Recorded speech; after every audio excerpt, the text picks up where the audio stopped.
Pues nada, primero gracias por venir, por estar aquí con nosotros y por tener interés por esta ciencia que, como habéis visto en el libro, aunque es una ciencia nueva como ciencia, pues es una ciencia basada en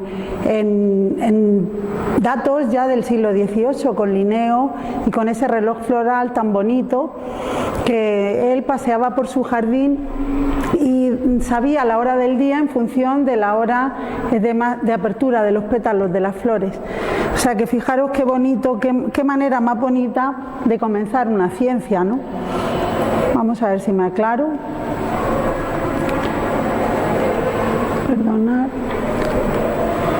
Fijaros qué bonito, pues el nenúfar se hable a las 11 de la mañana, la amapola a la 1, es decir, que en función de las flores podemos saber la hora. Y esto es muy interesante porque posteriormente, claro, esto no se sabía si era en sí porque estas flores tuvieran un reloj interno o si era por la luz del sol o por la temperatura.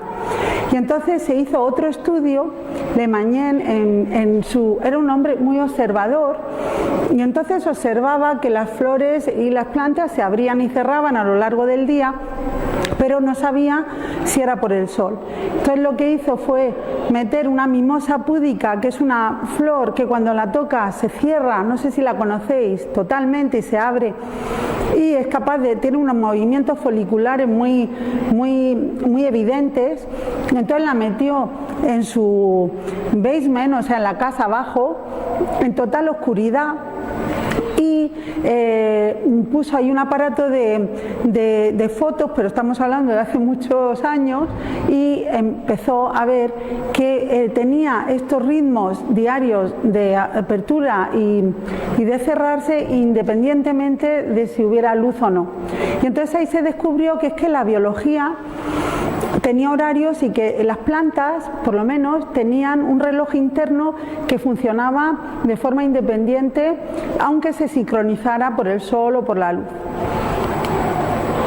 Y en el humano fue ya un fisiólogo el que por primera vez se puso a tomarse la temperatura corporal cada 10 minutos durante varios días, y entonces vio que la temperatura cambiaba a lo largo del día y que tenía un ritmo marcado cada día. E incluso hay estudios de esa época también, hablamos del siglo XVIII, de pesarse cada hora y ver que el peso cambia, y de hecho es así. Nosotros cuando nos pesamos por la mañana pesamos menos que si nos pesamos por la tarde o por la noche. Y a partir de ahí empieza ya lo que es con la mosca, con la drosofila, se empieza a estudiar. Y yo hace como 15 años conocí a Turek, a Fred Turek, que hablo de él en el libro, y él estaba haciendo una tesis doctoral con otra chica que se llamaba Marta. Él era el gran jefe en Chicago, en la Universidad de Northeastern de Chicago, y él quería ver una tesis en ratones, sueño y obesidad. Y resulta que empezaron a cruzar ratones para conseguir un ratón que no durmiera bien, que durmiera muy poco. Y después de varias generaciones pues consiguieron ya una camada de ratones que tenían problemas en el sueño. Y entonces después de 6 meses le llegó Marta y le dijo: doctor Turek, yo me da miedo esta tesis, no sigo porque este ratón se ha puesto gordísimo, se están poniendo gordísimos, no duermen, están toda la noche. Normalmente los ratones por la noche es cuando comen y cuando viven, y por el día porque son animales nocturnos, es cuando descansan. estos ratones no descansaban nunca y estaban compulsivamente comiendo, se peleaban entre ellos por la comida, y entonces cuando bajó él se encontró unos ratones enormes y se dio cuenta que podía haber una conexión entre esta camada y la obesidad. Y llamó a un amigo suyo, y que es otro gran conocido de la cronobiología, y le detectó que era un cambio en un gen que llamaron el gen reloj, el gen clock. Entonces, a partir de ahí, en Argentina estaban Sokoyan y Carlos Pirola, un matrimonio, estaban tomándose en una barbacoa, carne, como siempre los argentinos, y entonces oyeron en la radio que acababan de descubrir este gen reloj. Y entonces, como ellos trabajaban en humanos, ese mismo domingo se fueron al departamento y se pusieron a ver si identificaban ese polimorfismo en ADN humano. Entonces sacaron el primer trabajo, y el primer trabajo que mostraba que parecía haber una asociación entre el síndrome metabólico, que es el conjunto de alteraciones fisiológicas asociadas con la obesidad abdominal sobre todo, y el gen reloj. Y a la misma vez yo acabo de descubrir aquí en Murcia cómo el tejido adiposo por primera vez se descubría, tenía genes reloj, y además cogimos y aislamos, cogíamos tejido adiposo de operaciones aquí de la Risaca con el doctor Luján, aislábamos el tejido, lo cultivábamos en placas, le pones como comida, ¿no?, como si fuera un medio interno, y durante 2 días o 3 íbamos cogiendo cada 4 horas células para luego extraer el ARN mensajero, que es como toda la expresión de sus genes, y ahí nos pusimos a buscar si existían genes reloj. No solamente si existían, sino si eran capaces de tener ritmos, cambios, a pesar de estar fuera de la influencia del reloj central, que es el núcleo supraquiasmático, el reloj en el cerebro. Entonces vimos que efectivamente fue nuestro gran descubrimiento. Era como si fuera un ordenador que tenía su propia batería, es decir, fuera del cuerpo humano, fuera de la influencia del reloj central, a luz continua, es decir, estaba siempre en oscuridad. Veíamos ritmos de genes reloj, y además ya vimos que había ritmos en otros muchos genes metabólicos del tejido adiposo, y así descubrimos que había un reloj en nuestra grasa, y así se entendía. Y ya a partir de ahí me fui a Estados Unidos en el año 2008 con el profesor Ordovás. Yo le comenté que tenía interés de estudiar variantes genéticas en genes reloj, le pareció interesantísimo. Me fui justo cuando Sokoyan sacó el suyo, un mes después sacamos nosotros el nuestro, que me costó Dios y ayuda.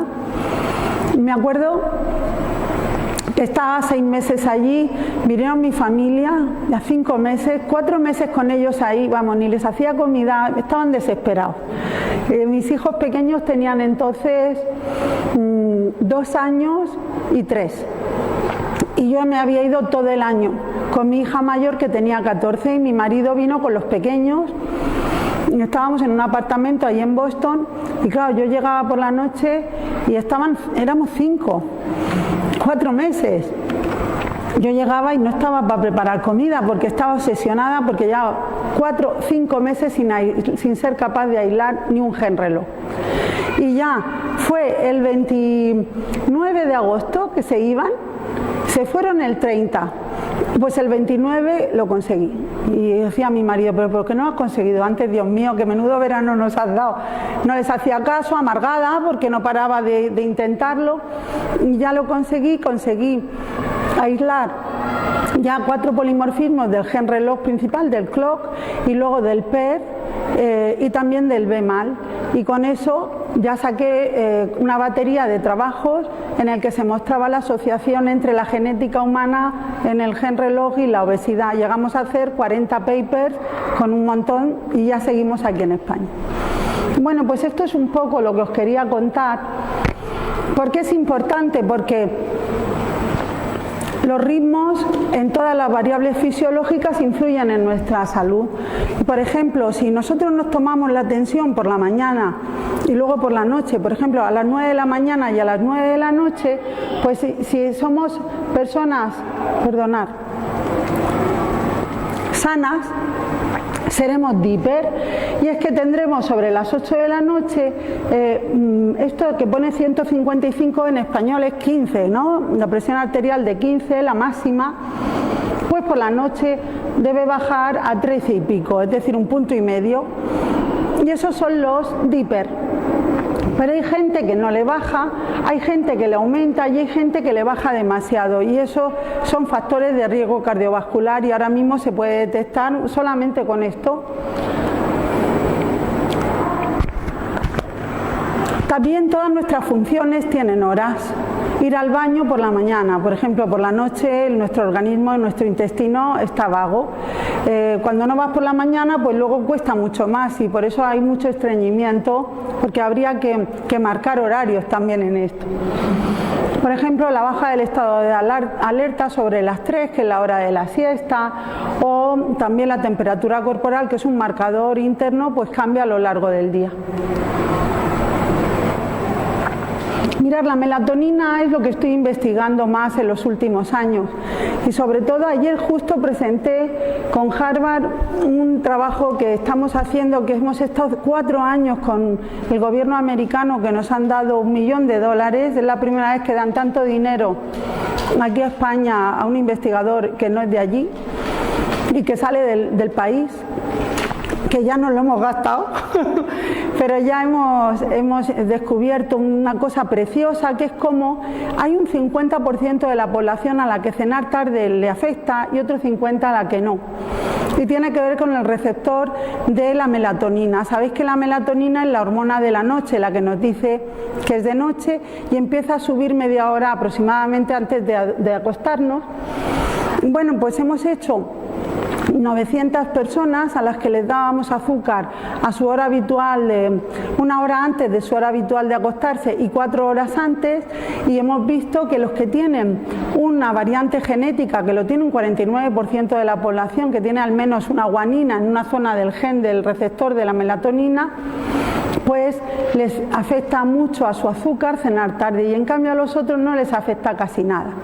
Y entonces, gracias a un programa de traslación con Seneca, la Fundación Seneca aquí en Murcia, me dieron un dinero, 25.000 euros, para trasladar todo esto a la práctica clínica, y desde septiembre ya estamos haciendo unos estudios tanto de cronobiología en las clínicas, y también se hacen online, y de nutrigenética con la saliva, para saber qué polimorfismos tenemos en una serie de genes que ya tenemos muy estudiados, y entonces qué recomendaciones daríamos para tanto en comida como en horarios.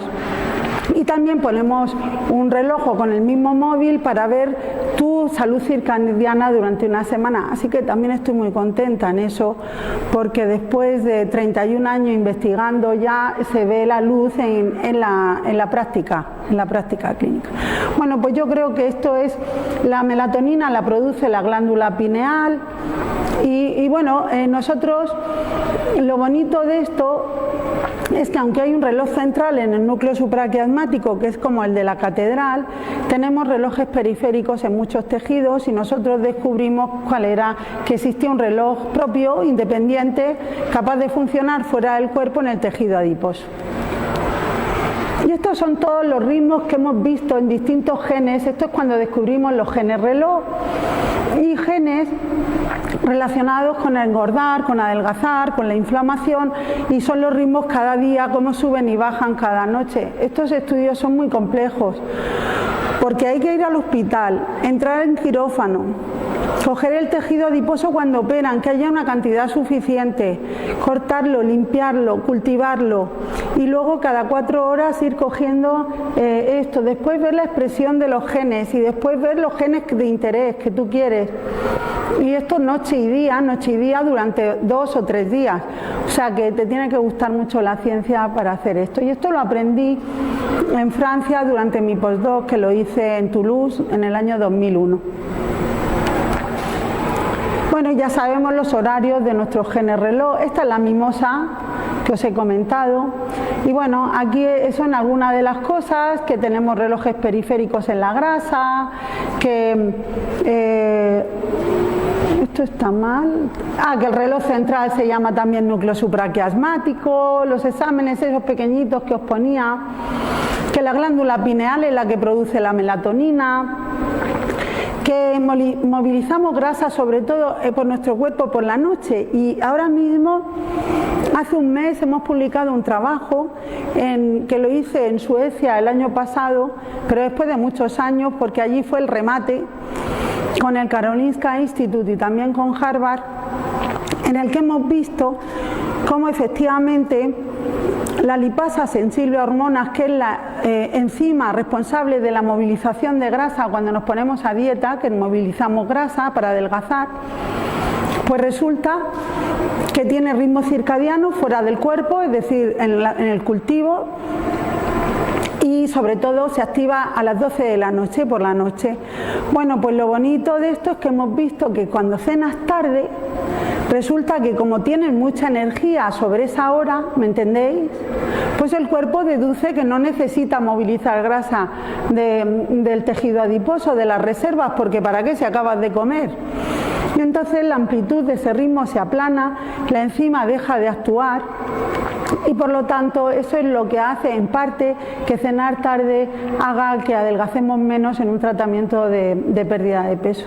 Y también hemos visto que si tenemos un ayuno de al menos 12 horas por la noche, por ejemplo, si cenas a las 9 y hasta las 9 no comes el desayuno, la actividad de esta enzima se activa, se aumenta, su ritmo circadiano tiene mayor amplitud, cuanto mayor amplitud, más movilización de grasa se produce.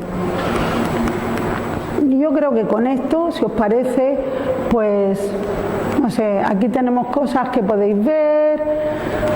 Y bueno, sí deciros que esto es un ritmo y que la amplitud es lo que sube y baja respecto a su media, y que un ritmo amplio es un ritmo saludable.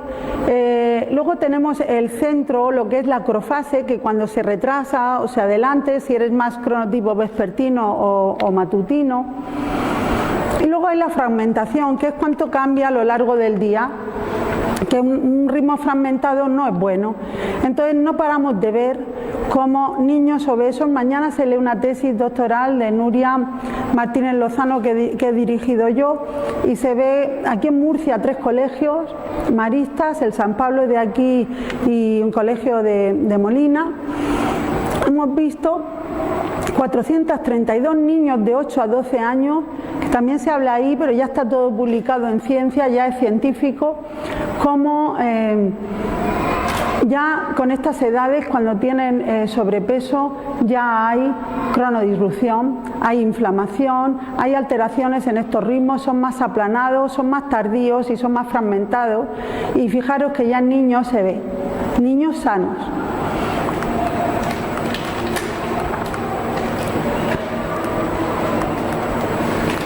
El test de Horner-Josberg es el más usado para saber si tienes un cronotipo vespertino o no, creo que está en el libro, pero el que más se usa, porque es muy sencillo, yo lo voy a explicar, es el de Múnich.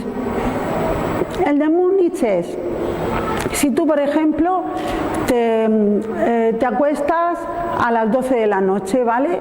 Y te levantas a las 12 de la mañana, hay 12 horas, ¿vale? Pues entre 12 y 12, ¿me estáis siguiendo? Divides entre 2 esa diferencia, que son 12, entre 2, 6, y se la sumas a la hora que te acostaste a las 12 de la noche, a las 00, más 6, son 6 horas, ¿me seguís? Bueno, pues ese es tu centro del sueño.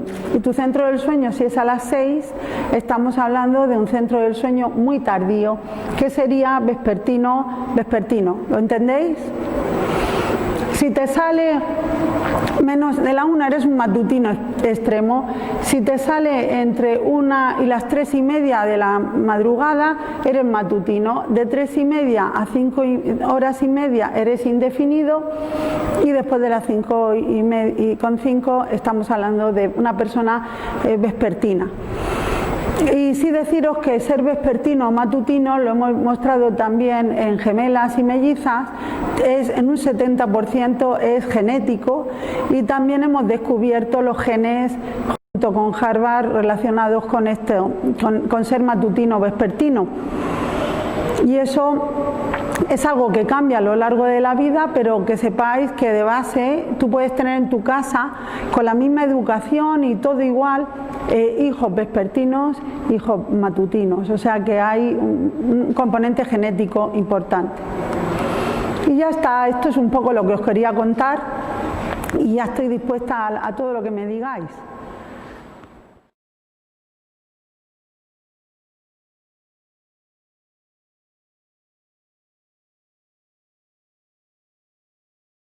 Pues es una pregunta muy interesante que nos hacemos todos porque estamos investigando para poder dar soluciones, ¿no?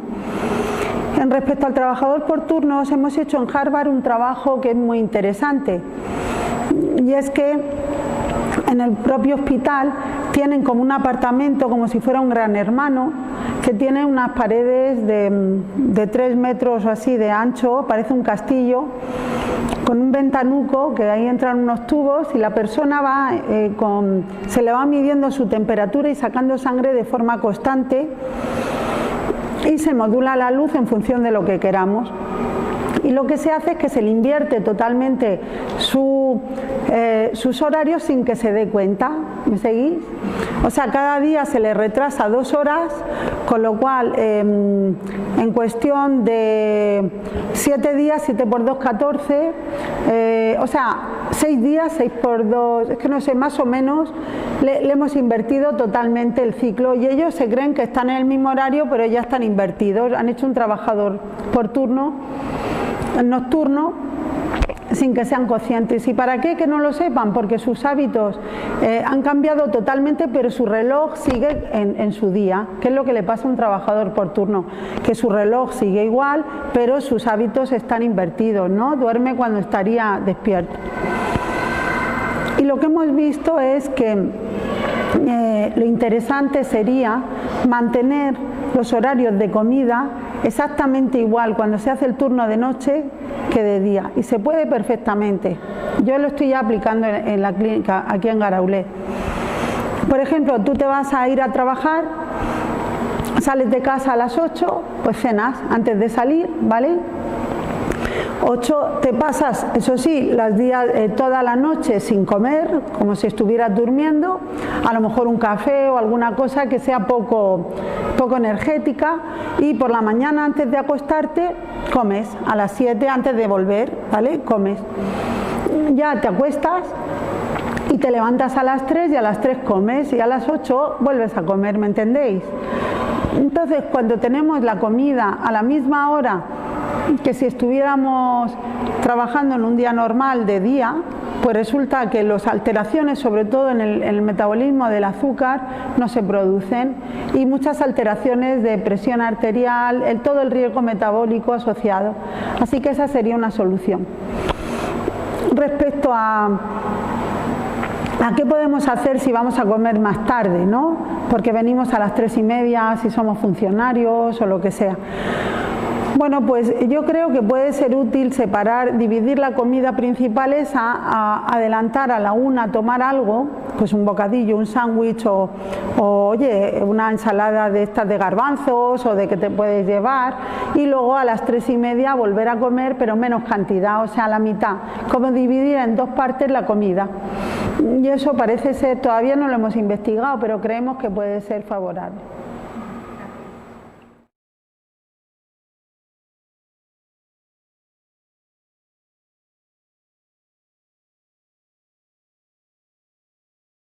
A ver, los genes no se cambian, pero tú puedes interactuar con tu genética y hacer un cambio, sí se puede.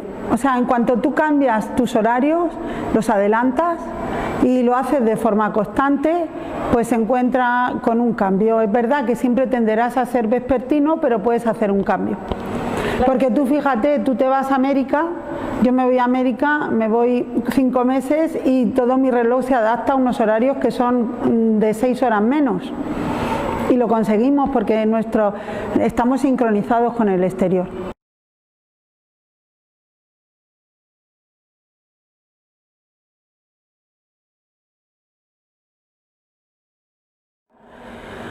A ver, esto es una interacción entre nosotros, la naturaleza es sabia, entonces lo que quiere es flexible también, es la interacción, es decir, tú eres vespertino, imagínate, eres muy nocturno genéticamente, pues efectivamente a ti siempre vas a tender, por ejemplo, si yo os pregunto en la carrera o cuando estudiabais si os dejaban, si preferíais la noche para estudiar o el día, ahí ya estáis viendo que vosotros los que preferían la noche eran más vespertinos, más nocturnos, ¿no? Pero realmente tú interactúas con tu sociedad. Entonces, por ejemplo, aquí en España somos tardíos en todo porque primero porque en los sitios donde hay mucha temperatura, como se alcanza aquí, por ejemplo, en verano, que necesitamos, hay horas en las que no se podría hacer nada y por eso se retrasan las cosas y está la siesta, es decir, que hay muchos factores. Pero es verdad que se pueden hacer cosas dependiendo de tu cronotipo. Lo que en general es que comer mejor durante el día, la noche no es compatible con comer porque antes no se comía por la noche porque no había posibilidad además. Que la luz sea por el día y eso sí, por ejemplo ahora con estos estudios que estamos haciendo en la clínica ya personalizados, pues lo que vemos es les ponemos con el mismo reloj se va marcando, van captando la luz con el mismo teléfono y con eso vemos qué luz tienes por la mañana y qué luz tienes antes de acostarte y estamos viendo que la gente que tiene más de 50 lux, es decir, la intensidad de 50 velas por la noche, que mucha gente, pues se le retrasa el centro del sueño de 2 a 3 horas y esto lo hemos visto en niños y en adultos. Entonces, por ejemplo, podríamos ver vuestra luz y decir, pues vamos a ver cómo la tienes por la mañana. La mañana debería estar en 500 lux y muchas veces pues no abrimos ventanas, no subimos la persiana porque ya para qué y entonces tu cuerpo luego directamente te vas a trabajar y entonces no hay ritmos de luz y claro, pensar que el principal sincronizador de tu reloj es la luz.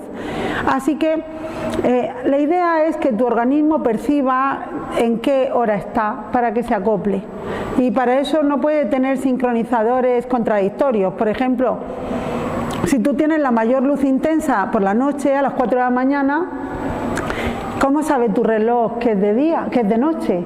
Y a la vez estás comiendo, pues, pero resulta que no haces actividad, pues tu reloj no sabe, porque el reloj sabe que es de día porque tú te mueves, porque hay luz y porque comes, ¿entendéis?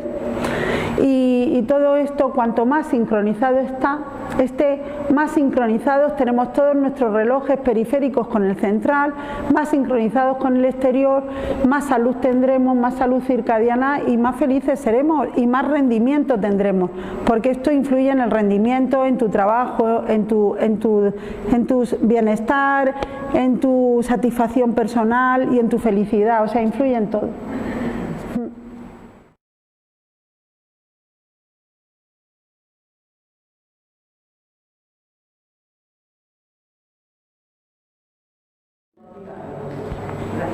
Gracias, Reyes. Pues esa es la gran pregunta. La cronobiología ya está desde el siglo XVIII y la medicina no la ha ignorado, porque ya la fisiología en sí misma y la fisiopatología es muy compleja.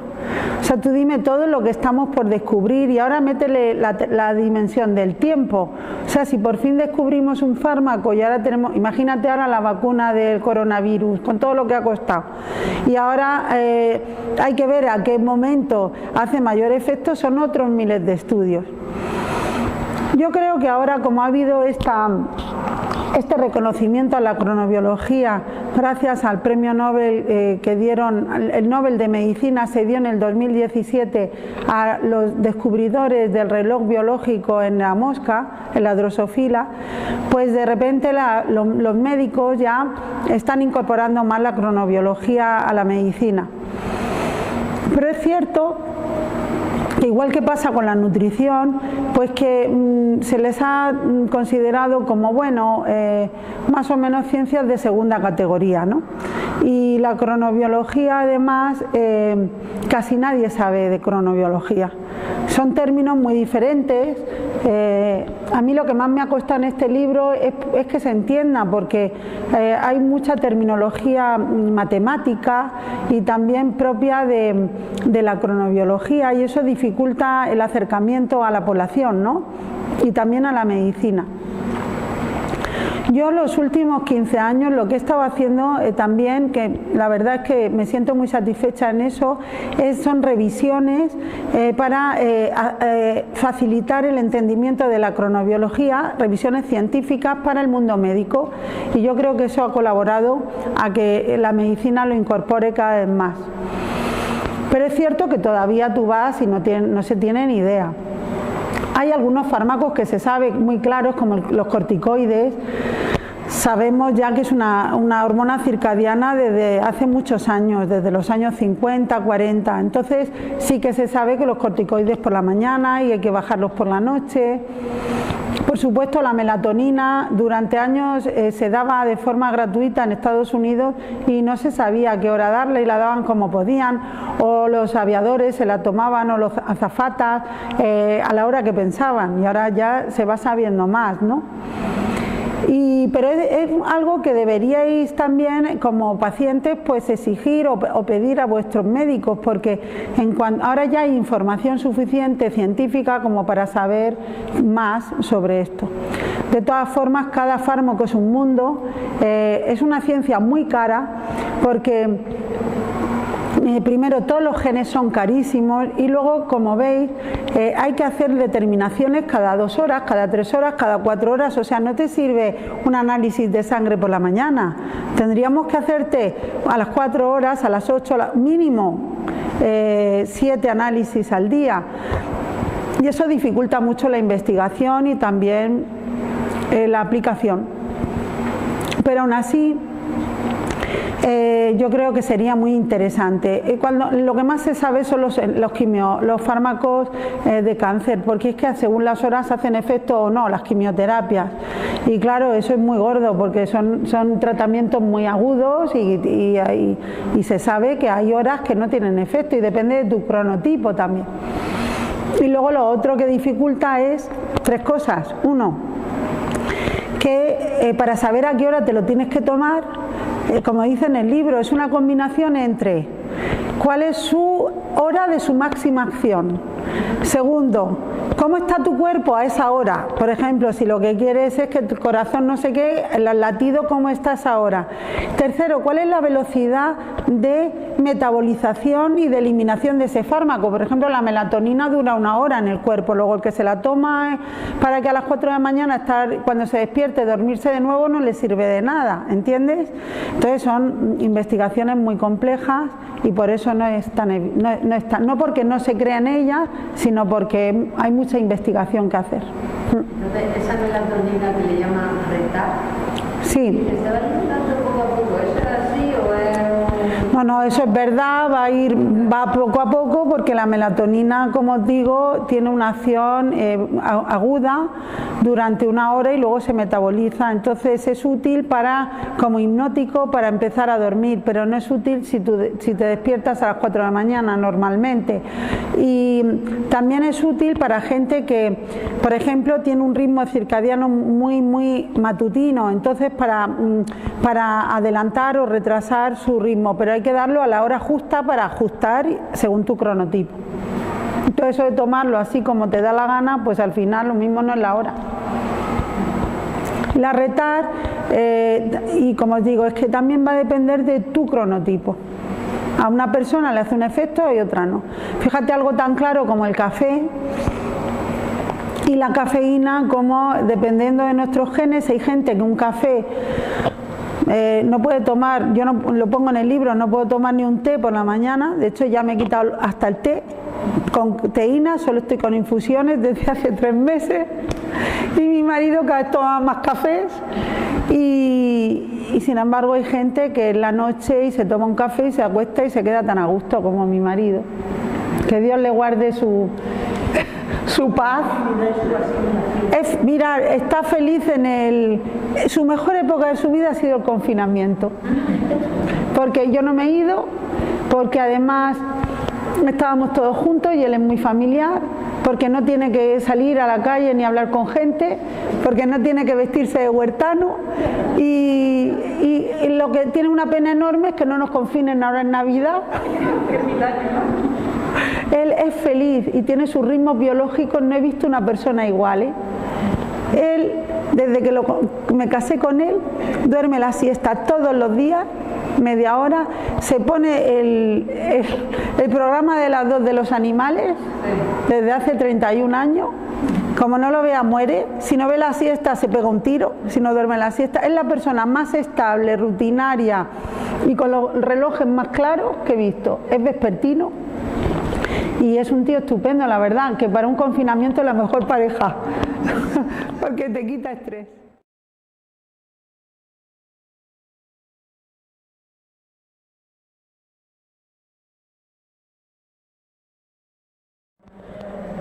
A ver, el sueño es de las cosas que peor están tratadas ahora mismo en el mundo. Hay una cantidad de problemas de sueño enorme. Con la edad se van acentuando. A partir de la menopausia en la mujer es un cambio impresionante de las alteraciones que se producen en el sueño y la fragmentación, porque el sueño es muy hormonal y los cambios hormonales nos afectan directamente. Todos los fármacos que hay son un desastre, porque lo que hacen es que te atontan y claro, de hecho, ¿cuántos problemas hay de gente mayor por el Orfidal, el Tranquimacin, que se daban ya de forma sistemática y hay alteraciones cognitivas, acelera el Alzheimer, hay muchos problemas por estos fármacos. Yo lo único que veo en mí misma es que, claro, influye mucho tu día también. También tienes que ver si te levantas mucho para ir al baño, porque, claro, pues ya, hay que ver si es que te despiertas porque vas al baño, ¿entendéis? Para ir al baño. Y la cuestión es que si tú estás muy nervioso, acelerado, estresado, cuando tú vas al baño y vuelves, si no estás estresado duermes, pero cuando estás nervioso o has tenido un día activo o te has acostado con preocupaciones, entonces ya entra esa preocupación y ya te despeja. Pues entonces no pasa nada. No pasa nada si tú estás volviendo a dormir y tú te levantas descansada, pues entonces no te está afectando.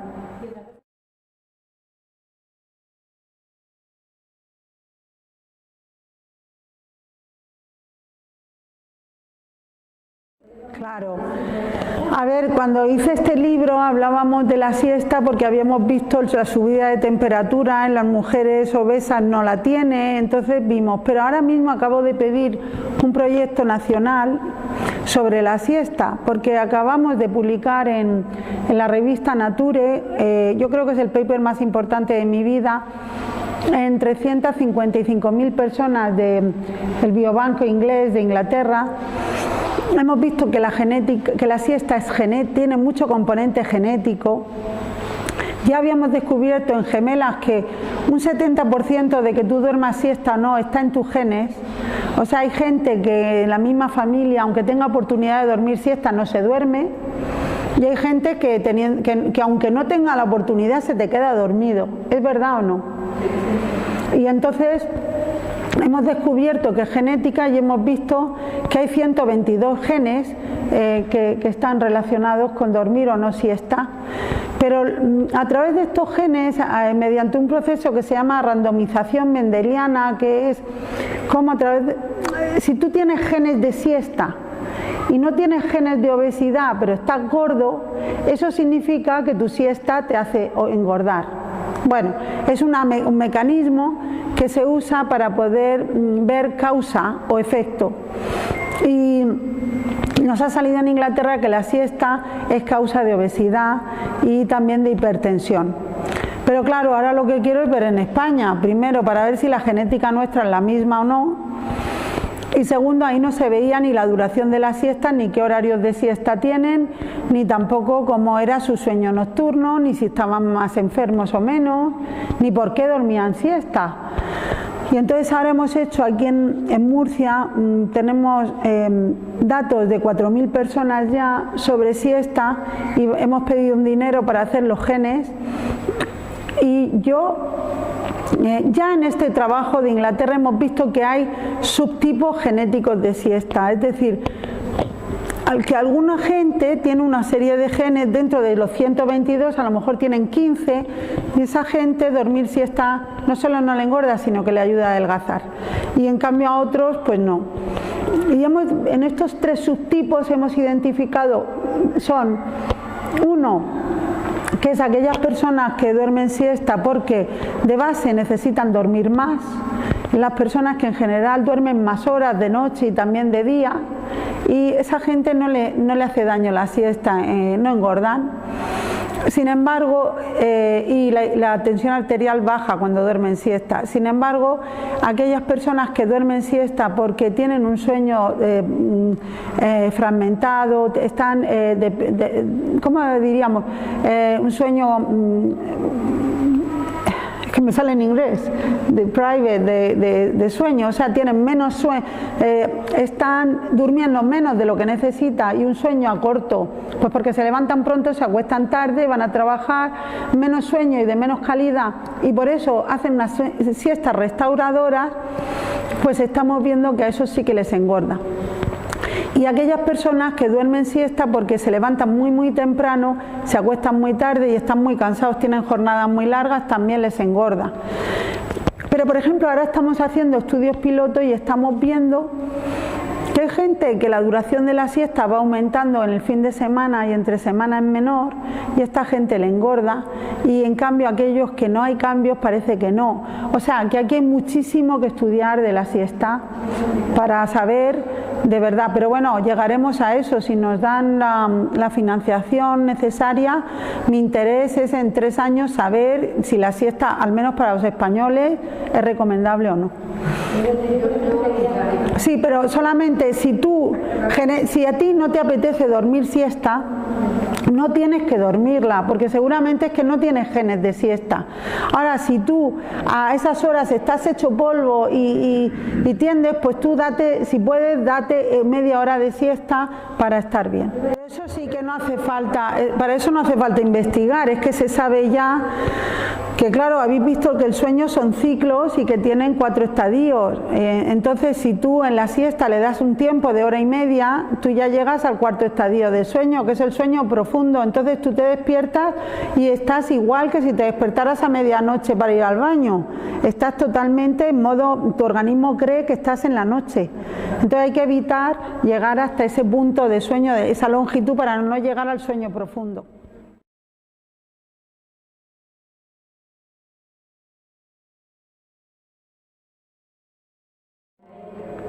A ver, es un tema, hicimos un trabajo sobre menopausia y sueño, que en el libro también se cita, y porque a mí me ha afectado muchísimo. Yo antes dormía como un tronco y ahora ya no. Entonces, lo que vemos es que sí que es importante la temperatura. Porque el problema de la menopausia es los cambios de temperatura, ¿no? Porque los cambios hormonales generan pues subidas y bajadas de temperatura, y entonces el sueño, cuando cambia la temperatura y baja o sube, se producen despertares. Entonces tenemos que cuidar mucho que nuestra temperatura esté lo mejor posible. Un ambiente de cuarto más bien fresco, pero no frío, pero que no haga mucho calor. Tu edredón, por ejemplo, yo me cambié el edredón porque es que sea de verdad, en el Corte Inglés ahora venden, pues a lo mejor vale 195 porque es que me lo he cambiado, y que sea finito, pero que no pese y que no abrigue demasiado, porque es que en Murcia hace mucho calor, más vale un poquito de fresco. Y lo que sí que debéis cuidar son las extremidades, el frío en los pies y en las manos, sobre todo en la gente mayor. Pues los patucos que se usaban antes, pues se pueden usar, lo que se usan los niños también lo podemos hacer. Yo, mi abuela me hacía patucos y los tengo de patucos grandes, ¿no? Hay que cuidar mucho la temperatura, la luz. O sea, está claro que hay que bajar de verdad la luz totalmente, que no haya luz. y cuidar también mucho las conversaciones de antes, los pensamientos y todo el ambiente de la noche. Es decir, tú cuando llegues a casa, de verdad, tiene que haber un antes y un después por la noche a tu comida, a que ya tienes que entrar en un ambiente confortable lo más posible, que tu cuerpo note que has cambiado, que ya no estás en la vorágine del día, que ya estás en tu casa, cambiarte una ropa cómoda, la temperatura, la luz, el móvil, por favor, eso. ¿Sabéis lo que he hecho yo ahora? Me he cogido un reloj que tenía del año del PUN, de estos electrónicos que no tiene luz, pero que le das con el dedo y se enciende muy tenue para ver la hora, porque como cojas el móvil para ver la hora estás perdido. O sea, directamente apagado. Sí, no, el móvil, lo mejor sería quitarlo de al lado de tu mesilla, dejártelo en el cuarto de enfrente y meterte sin móvil. Ver la tele, leer, hacer lo que te dé la gana, pero ya sin móvil. Y luego, si te despiertas, si quieres ver la hora, no mirar el móvil, porque no lo tenga. Tener algo que tenga una luz tenue que le des y puedas saber la hora y no estar nervioso porque no sabes qué hora es. Pero el móvil, y en los niños es impresionante cómo les retrasa hasta 3 horas el centro del sueño, pero es que en adultos también.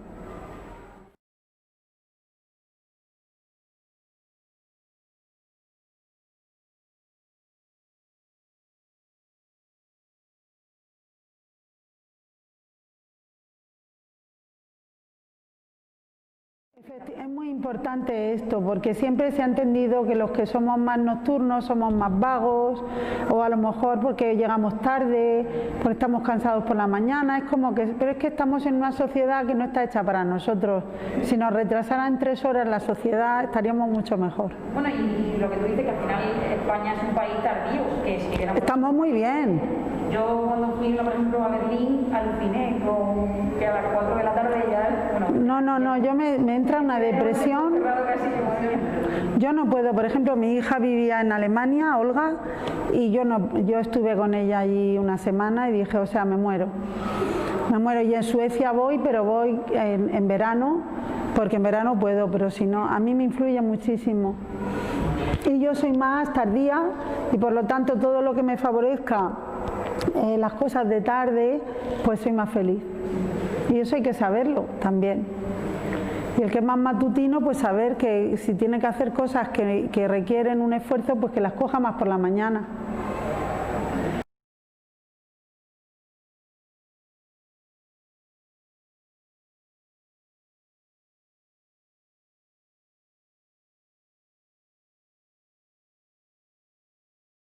Claro, a ver, el peso ideal es un invento que hicieron además las aseguradoras americanas para tener unos rangos a partir de cual cobrarte más con un seguro de salud, ¿no?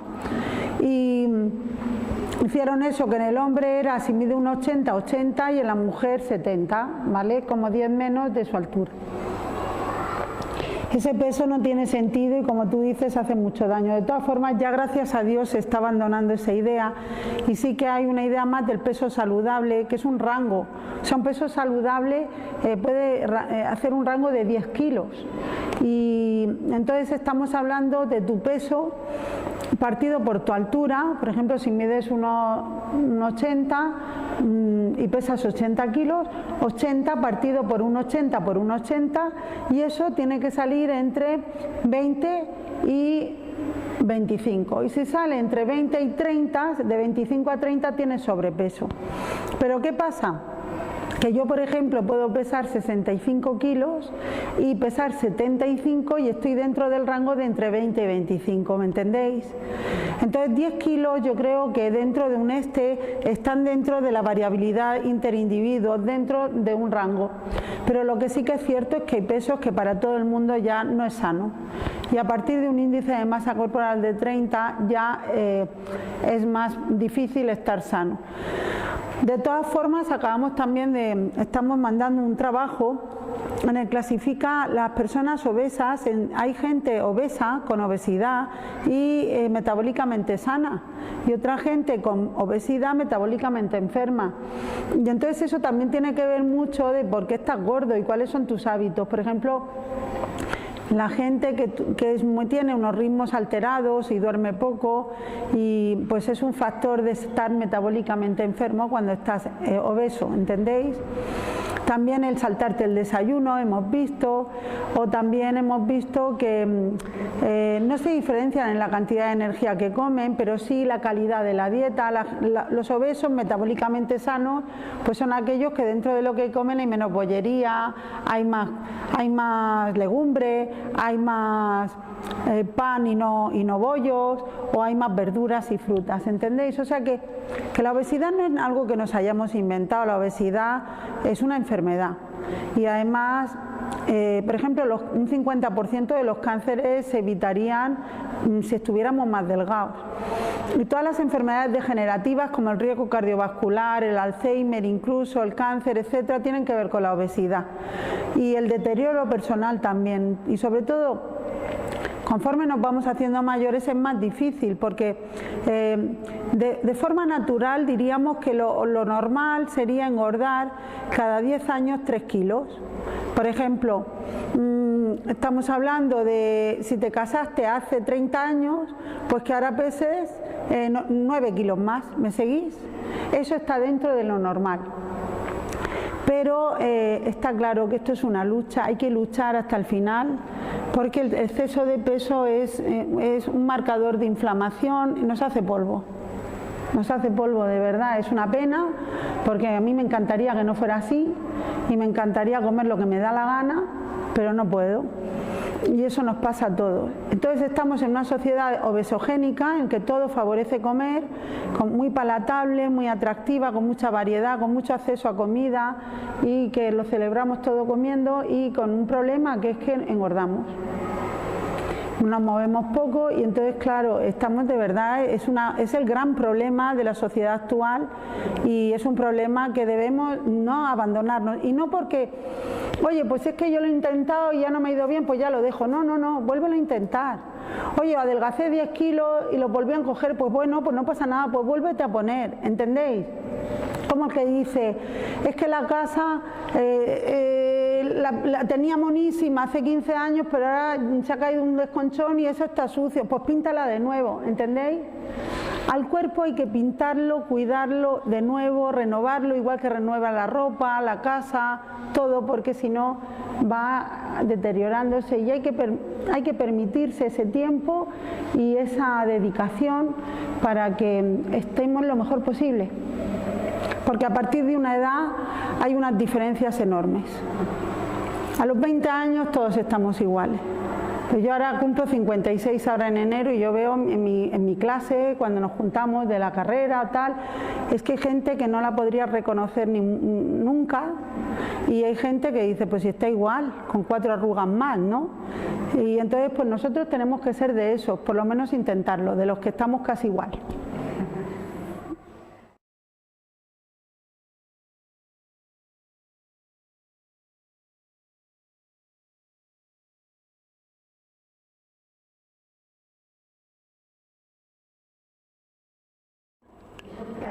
Sí, a ver, ahora este año pasado la revista Lancet, que es una revista muy importante científica, reunió a 35 expertos de distintos mundos para definir cuál era la mejor dieta para el planeta y para el individuo, que está publicado. Si buscáis EAT, de comer, Lancet, está nada más ahí en español una serie de gráficos, etcétera, que podría responder a tu pregunta.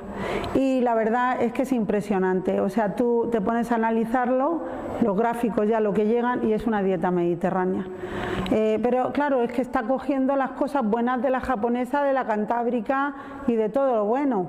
La mediterránea estamos cogiendo verduras sin límite, fruta como postre, cereales de distintos tipos, y puede ser integrales mejor, poca carne, porque en el Mediterráneo no hay vacas, poca carne, trocitos, a lo mejor pues eso, en una paella un poco de pollo, en otra pescado, etcétera, y el aceite que no sea saturado, es decir, hablan de poliinsaturados y monoinsaturados, el de oliva, y mucha legumbre también, y yo creo que esa es la base. O sea, nosotros tenemos de cultura lo que otros están ahora esforzándose en tener en sus países, pero les cuesta porque no saben qué hacer con unas lentejas.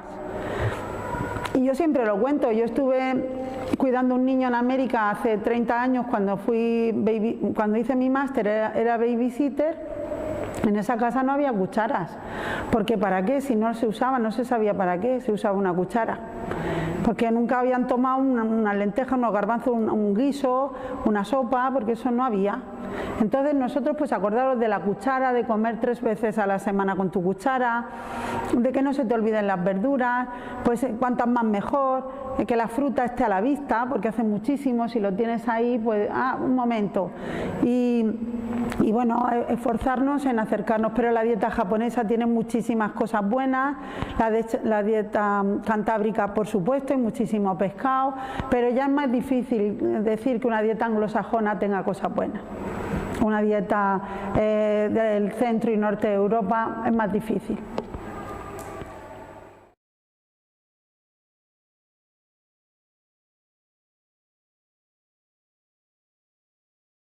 A ver, no hay grandes alteraciones porque se ve que es una hora, como es poquito y encima es muy gradual porque es de repente, pero es una hora, no es nada. Entonces el primer día sí, pero en 2 o 3 días te ajustas. Los que se han hecho muchos estudios es en los saltos a otros usos horarios, como por ejemplo cuando vas a América o vuelves y se ve, es muy interesante pues eso, cómo cada órgano tiene una capacidad de adaptación más lenta, pero tú piensas que lo más importante en estos cambios es sincronizarse con el exterior, cuanto antes unirte a lo que se hace allí. Y pues ahora cambia una hora, pero fijaros qué importante lo que tú dices, el día que nos cambian la hora, sobre todo cuando nos la adelantan, qué desastre, estás como despistado, ¿verdad? Estás despistado, estás como tal, te levantas cansado, uy, qué raro, es una sensación extraña. Ahí veis la potencia que tienen los relojes, sí, internos. Pero también se ve mucho cuando se viaja, tú que viajas tanto, que comentabas que viajábamos, y yo que viajaba muchísimo, es un jet lag continuo, o sea, es que llegas y no te puedes dormir y cuando ya te estás adaptando te vas, o sea, es impresionante cómo te afecta. Yo cuando llego a América es que tardo por lo menos 15 o 20 días en poder dormir a mi hora y levantarme que no sean las 4 de la mañana. Ahí lo notas muchísimo. Vas agotado, deteriorado, vas hecho polvo. El pelo, como decías, ¿no? Sí, yo no soy persona hasta 15 días o 20 después empiezo a estar normal.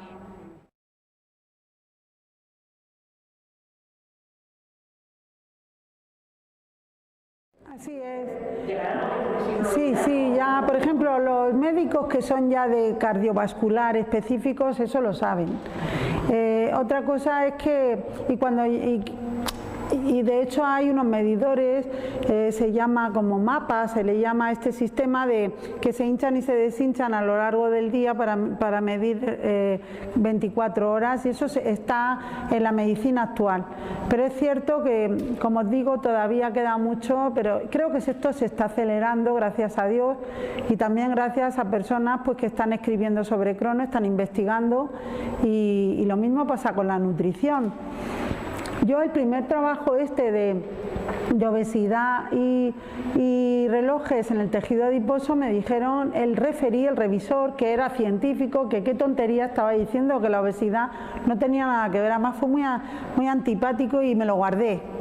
Y me dan ganas de, como no sabes quién es, pero si lo supiera le diría, ahora que el premio Nobel a esto de la crono, ahora me lo cuentan otra vez 15 años después. Pero lo que es verdad es que estamos cerrados a muchas cosas porque el mundo es muy complejo y hay 4 ideas que nos dan la seguridad. Como empecemos a plantearnos todo, y la cronobiología te hace plantearte toda la fisiología, entonces es otro mundo. Y claro, entiendo que para 4 ideas claras que tenemos y encima empezamos con la crono, la gente ya se volvería loca, ¿no? Y bueno, yo pienso que que ahora mismo nosotros interpretamos el mundo con las herramientas que tenemos. La ciencia es una herramienta que no es perfecta, pero por lo menos estás haciendo contrastes y estudios pilotos y viendo. Pero fíjate, no sabemos ni por qué estamos aquí, ni a dónde vamos, ni de dónde venimos ahora con todo el coronavirus. Fíjate, nos ha demostrado lo vulnerables que somos. Pues te quiero decir que yo estoy estudiando una parte pequeña de la fisiología y aún así es un mundo. Todo es un mundo. Pero hay cosas pues que se ponen de moda y por ejemplo la crononutrición al paper este que abrimos la idea con este paper aquí en Murcia de 420 personas comiendo antes de las 3 y después y cómo perdían más peso las que comían pronto. Se publicó en el 2013 y fue el artículo, la nota de prensa de Harvard más leída en todos los años de Harvard y se extendió por todo el mundo y resulta que abrió una nueva ciencia que es la crononutrición y ahora nosotros seguimos, ya han pasado, fíjate, 2013, estamos 2020, pues seguimos descubriendo y todavía hay mucha gente que no sabe nada de la crononutrición. Somos pioneros y quedará tiempo hasta que eso se establezca y aparezcan los libros, porque hasta que algo de verdad aparece en los libros pasan mucha ciencia entre medias. Pues nada, encantada. Otro. Muchas gracias.